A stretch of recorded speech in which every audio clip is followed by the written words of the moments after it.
Sou Dorival, da Terra Desenvolvimento. Estamos aqui com o Fernando Camada, nosso parceiro da Ponteiro Nutrição Animal. E hoje a gente vai iniciar um primeiro programa chamado Terra Talks, né? Primeiro de vários. Obrigado, Dorival. Obrigado, Terra Desenvolvimento aí. É uma honra para mim ser o primeiro aí, tá inaugurando o Terra Talks. Obrigado pelo convite. E eu sou o Fernando Camada, sou zootecnista, coordenador técnico da Ponteiro Nutrição Animal. Estou na empresa aí há quase 15 anos já atuando no, no ramo aí da nutrição animal no Mato Grosso do Sul. Tá, joia? Obrigado pela sua presença, Fernando. E hoje o tema que nós vamos falar aqui é sobre suplementação no período de seca, né? Que é o período que a gente está agora. Fernando, o que você tem visto, né? Agora a gente está em julho, a gente já chama essa época de seca, né? Mas tem sido um ano um pouquinho mais chuvoso aqui no Mato Grosso do Sul. O que você tem encontrado no campo aí que você pode trazer de conhecimento para nós, tá transmitindo aqui para os nossos ouvintes? Dorival, assim, a gente está teoricamente no período de seca, né? Só que esse ano tá um ano diferente, um ano atípico, vamos falar assim. A seca não tá tão severa quanto nos outros anos aí, né? Cada 20 dias aí a gente tem uma chuva, e isso parece estar trazendo um certo conforto aí para as fazendas, para os produtores, né? É isso que eu tenho visto no campo.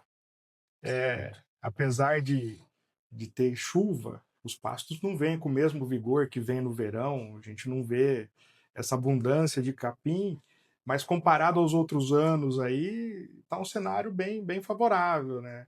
As fazendas estão bonitas, estão boas por onde eu tenho andado aí.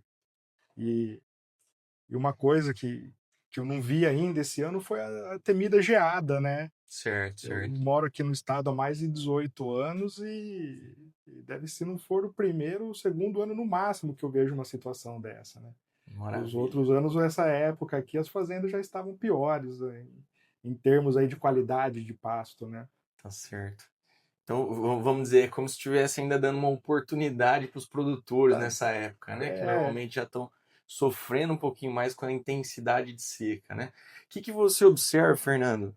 A principal diferença que você vê hoje no campo entre as fazendas que se prepararam para o período de seca e as que não se prepararam, né? A gente ainda vê um momento um pouquinho mais confortável hoje, mas você tem diversas situações aí no dia a dia, né? O que você observa a diferença dessas fazendas?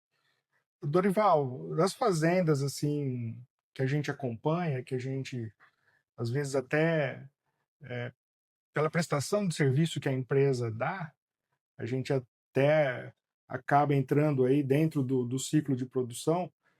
Tem vários casos. Tem aquela fazenda, pensando em engorda, por exemplo, que o confinamento, que a intensificação da engorda já faz parte do sistema. Então, esse pessoal já comprou os insumos, já fez seu estoque de forragem. Muitas fazendas já estão até no segundo giro do confinamento. Certo. Essa, assim, fazendo chuva, fazendo sol, tendo geada, arroba alta, arroba baixa, essa já, a engorda intensiva já faz parte do sistema e, e as fazendas rodam normalmente. E tô vendo também aquele produtor que vai na onda do mercado. Uhum. Se a arroba tá favorável, ele intensifica. Se o preço do bezerro está favorável, ele intensifica alguma coisa. Para a gente ainda ter esse fôlego aí, essas chuvas, essa seca menos severa esse ano, esse pessoal acho que levou até sorte, Certo. porque se não preparou, não se programou, não fez seu estoque de comida, só que ainda tem um pouco de pasto ainda para eles manterem os animais, né? Certo, certo. Então, a gente tem visto essas duas situações aí no campo, né? O período crítico, né? Essa época a gente ainda normalmente tem uma sobra de pasto, né? Que ela vem do verão para o inverno. E o período mais crítico é o período da rebrota do capim, né? É o período ali de início de águas, né? Então, essa preparação de seca, início de águas, por isso ela é tão fundamental para as fazendas. Então, a gente aprendeu assim ao longo desse tempo que esse é o período mais crítico em relação ao custo de produção realmente nas fazendas, né? É onde o desempenho cai muito, né? E você estoura lá seus custos de produção. Então, o que ainda dá tempo para as fazendas que não se prepararam fazer, né? E o que principalmente as fazendas têm feito de diferente, as que se preparam, para que esse período que ainda está por vir, aí do agosto, setembro, outubro, e que inclusive a gente pode ter risco de atraso, de início de chuvas e tudo mais, o que essas fazendas que se preparam, programadas para fazer, e o que as fazendas que não se preparam ainda podem fazer para esse período próximo que está vindo aí. Dorival, eu vou falar com exemplos, assim, tem as fazendas que se prepararam para passar a seca, e você lembrou muito bem, esse período aí pós-seca é mais crítico. É toda aquela bucha que foi preservada aí durante o inverno, nas primeiras chuvas, ela vai embora, né? Ela derrete, assim. Então, eu falo que aí os meses de setembro, outubro são muito críticos para a fazenda. Mesmo quem teve o estoque de forragem, ele fez seu manejo de pasto certinho, as primeiras chuvas levam embora esse material, né? E o que eu tenho visto que está muito em alta agora é o sequestro de bezerro. Assim, vários clientes que a gente atende estão partindo para essa modalidade, estão fazendo estoque aí de forragem, seja feno, seja silagem, algumas dietas sem volumoso para essa categoria. Chega agora aí, agosto, setembro, fecha a bezerrada, tira do pasto, suplementa no coxo, com vários tipos de dietas diferentes aí para passar esse período de rebrota. Esse período aí que a quantidade de forragem diminui, que vem o broto, daquela famosa diarreia do broto. Então, várias fazendas estão partindo para essa modalidade, para essa prática de sequestro. As fazendas que não se prepararam, a gente tem ferramenta também. Eu não tenho condições de tirar minha bezerrada do pasto, ou seja, qual for a categoria ali. Quando vem essa rebrota, vem aquela diarreia, o pasto vem, aquela ponta de capim com muita proteína, pouca fibra, dá aquela diarreia. Existe hoje tecnologias no mercado, aditivos, inclusive aditivos aí de vários tipos, naturais ou não, e que combatem essa diarreia. A gente tem usado, é a mesma situação dos pastos de LP, por exemplo. A fazenda plantou rosiziense, esse ano choveu bastante, o capim veio com força, muitas fazendas estão aproveitando aí seus pastos de integração. Dentro da nutrição, a gente tem aditivos que você não muda nada o manejo, só adiciona ele no sal mineral, no suplemento que é fornecido, e combatem essa diarreia. São as ferramentas que a gente tem. Mercado do milho, aparentemente favorável, relação saco de milho por arroba de boi está muito boa. E quem não se preparou para atravessar a seca, quem não. Ainda dá tempo. Até.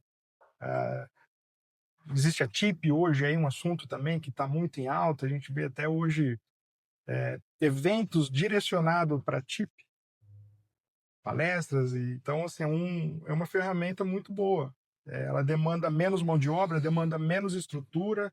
Se a fazenda tiver uma fábrica de ração, dá para comprar seu milho, comprar seus insumos e fazer, ou dá até para comprar a ração pronta das empresas. Basta ter um coxo e logística ali para distribuição, que esse ano o custo de produção está muito bom, está muito favorável. Aqui na Terra de Desenvolvimento, a gente, ao longo desses anos, a gente aprendeu que o conhecimento é um principal insumo, né? A gente costuma falar isso aqui, frase do nosso diretor aqui, o Rodrigo. O conhecimento é o principal insumo da pecuária, né? E a gente sabe, encontra vocês com frequência no campo e sabe que vocês investem bastante nisso. E outro aprendizado nosso é que não tem nada mais caro do que não ser eficiente, né? Do que não conseguir utilizar corretamente essas ferramentas. Então, muitas vezes a preocupação do produtor é o quanto ele vai ter que investir em relação a essas ferramentas, né? Mas a gente enxerga que o principal gargalo é quando ele compra os produtos e não utiliza da forma correta e não consegue ter o resultado que é esperado para essa ferramenta. O que você pode nos dizer das fazendas que têm conseguido aplicar corretamente e conseguir atingir ali a sua produtividade esperada, e de fazendas que muitas vezes elas não conseguem utilizar corretamente, esse investimento acaba se tornando pesado para essas fazendas. Dorival, você falou do conhecimento, e lá na Ponteiro a gente também tem uma frase que é o conhecimento é a única coisa que aumenta quanto você mais divide.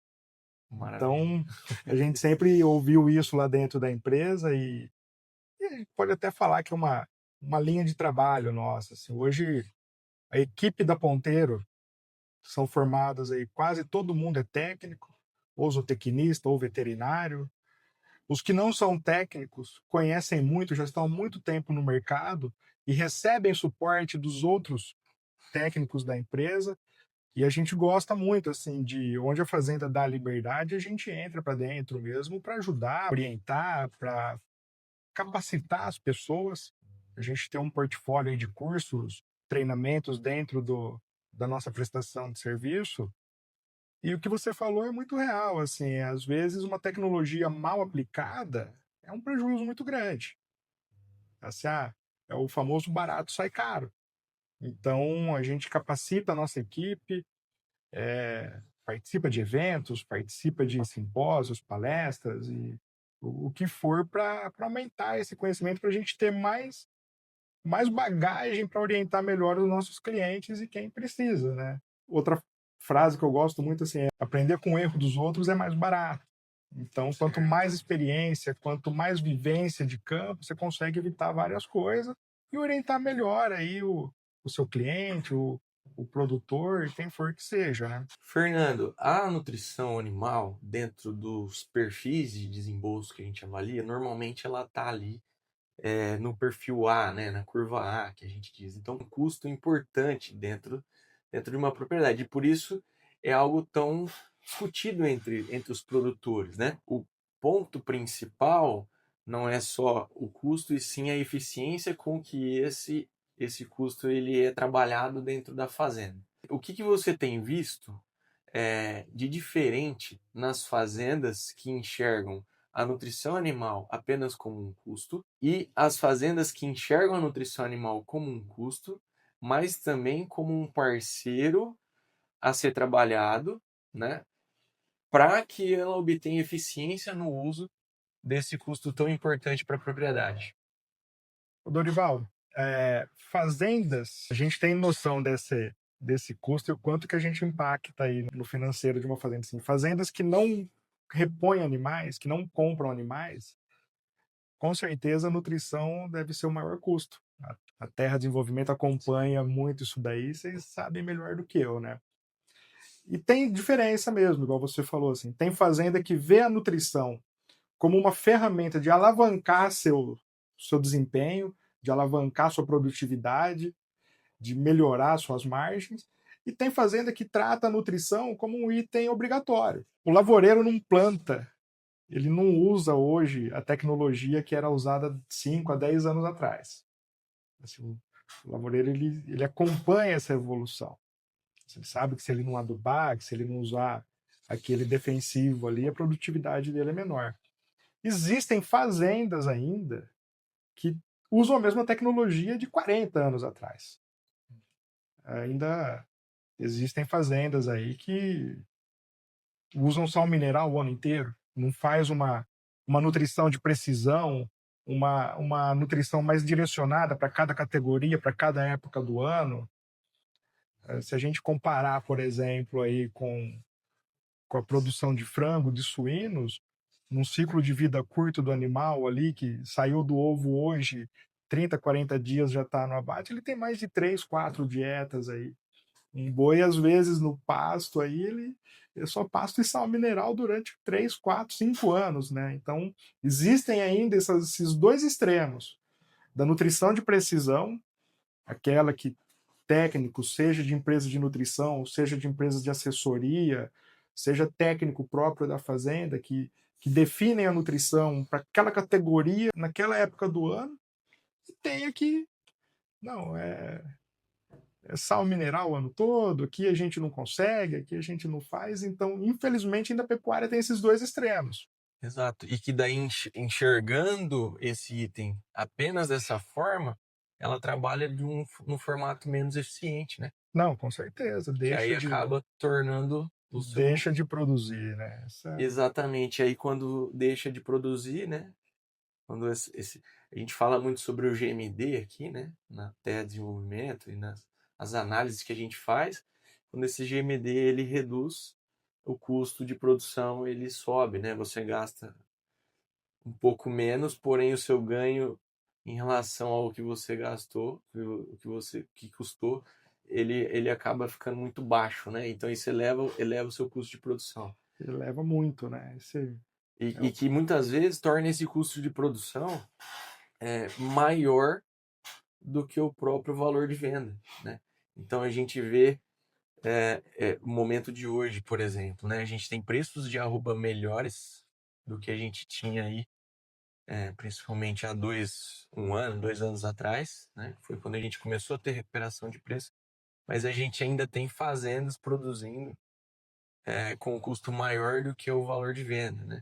Até por isso que a gente se preocupa tanto com o que a gente tem dentro da porteira, que é onde a gente consegue estar agindo, né? E outra coisa que eu vejo, assim, nesse tipo de situação, a fazenda fica aí sofrendo assédio de arrendamento para soja, arrendamento para eucalipto, outras culturas, né? Muitas até saem da atividade por causa disso, né? Fernando, a gente conhece a Ponteira há bastante tempo, né? E você comentou aqui com a gente esse ano 25 anos, certo? E você já está há 15 anos de Ponteiro.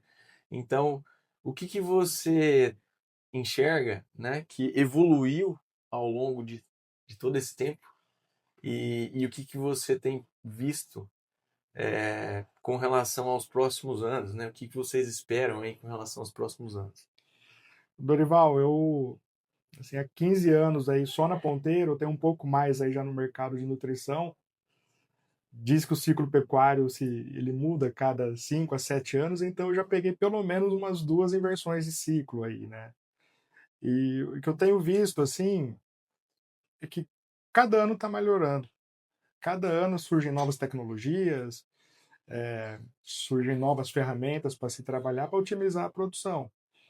Quando eu entrei na Ponteiro, a gente falou ali de conhecimento e tal, e uma coisa que eu reparei, assim, que a empresa investia muito nisso.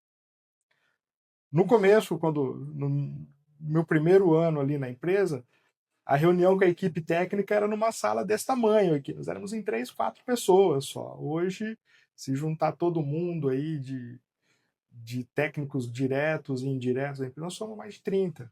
Se a gente atuava basicamente na região ali de Jardim, Bonito, Porto Murtinho, Bela Vista, e nós começamos uma expansão para o sul do estado, para o norte. Agora a gente atua no estado inteiro. Nós temos 4 unidades, 4 fábricas no estado. Aí a gente consegue atender com facilidade qualquer fazenda dentro do Mato Grosso do Sul. E essa questão de conhecimento, assim, a empresa sempre investiu nisso. Nós, igual vocês estão fazendo aqui, trazendo as empresas parceiras para dentro da terra, a gente também, os nossos fornecedores, a gente tem uma relação muito amigável com eles, assim. Qualquer tecnologia relacionada à nutrição que surja no mundo, a gente tem acesso. Eu vou falar de quando eu entrei na empresa, que foram experiências que eu vivi. A Ponteiro foi a primeira empresa a participar do Pecuária do Conhecimento, na APTA, lá em Colina. Infelizmente, eu entrei uns meses depois. Eu não participei da primeira, mas de 2011 para cá, eu fui em todas, quase todas, perdi uma. E naquela situação, lá naquele momento que eles foram na primeira vez, eu estava tendo um experimento de TIP lá. Aqui no Mato Grosso do Sul não se falava nisso. E até tem uma situação engraçada lá, uma história interna nossa, que enquanto eles estavam lá nos 2 dias de curso, um cliente ligou: eu preciso engordar os bois, eu não tenho forragem, não consigo confinar, não sei o quê. Aí o pessoal falou: não, calma, nós estamos vendo um negócio aqui, a gente voltar para o Mato Grosso do Sul, a gente conversa. E foi o primeiro cliente nosso a fazer tipo, chamava confinamento a pasto na época. E pegou uma situação de mercado muito favorável, essa relação de troca arroba por saco de milho, e nós investimos nisso, assim, em publicidade, mostrando cases aí de cliente, e a gente a gente aproveitou uns 2 anos aí, até as outras empresas começarem a, a dominar esse assunto, e isso fez assim o volume de venda da empresa subir bastante. Assim, eu não tenho os números, mas a gente sabe, assim, foi ano a ano que se passava, a gente foi crescendo e isso trazia mais subsídio para a gente contratar mais gente e nós fomos evoluindo. Então, a gente tocou no começo ali da nossa conversa, então é um exemplo de como isso foi favorável, né? E daqui para frente que eu tenho visto, assim, fazendo se tecnificando cada vez mais. Hoje a informação, ah, ela é muito acessível, né? Um celular e uma Starlink, se você estiver lá no meio de um pasto, no Pantanal, você consegue acessar a informação que você precisar. As fazendas se profissionalizando, fazendas que têm seus custos, que têm seus controles aí. Hoje é comum a gente ouvir falar, não, a pecuária está dando mais que a soja, está dando mais que não sei o quê. Então, eu sou muito otimista nesse cenário aí. Eu vejo essa evolução. Novas tecnologias estão surgindo, tanto de manejo quanto de produtos de sanidade, de nutrição. Então, eu particularmente eu sou muito otimista nesse futuro da pecuária. Eu acho que a demanda por alimentos só aumenta, né? E nós estamos aí numa situação muito favorável para evoluir. Então, Fernando, a gente agradece pela sua participação no nosso programa, a parceria da Ponteira, que vem aí de tanto tempo. E obrigado por estar aqui com a gente, dividindo conhecimento aí para os nossos clientes, para os produtores, para o nosso público. Tá joia? E eu que agradeço, Sua Dorival. participação. Agradeço em nome da Ponteiro e agradeço a oportunidade de a gente ter aqui feito esse bate-papo hoje. Ser o primeiro aí inaugurando o Terra Talks. Vida longa ao Terra Talks aí, que vocês chamem mais gente, que eu acho bacana. Esse bate-papo, esse compartilhamento aí de conhecimento é muito bom. A Terra é um lugar que a gente fica muito à vontade de vir aqui, desenvolver trabalhos juntos aí, clientes em comuns, e estamos à disposição do que vocês precisarem. Maravilha, Fernando. Obrigado por Obrigado. estar sempre com a gente aí. Valeu.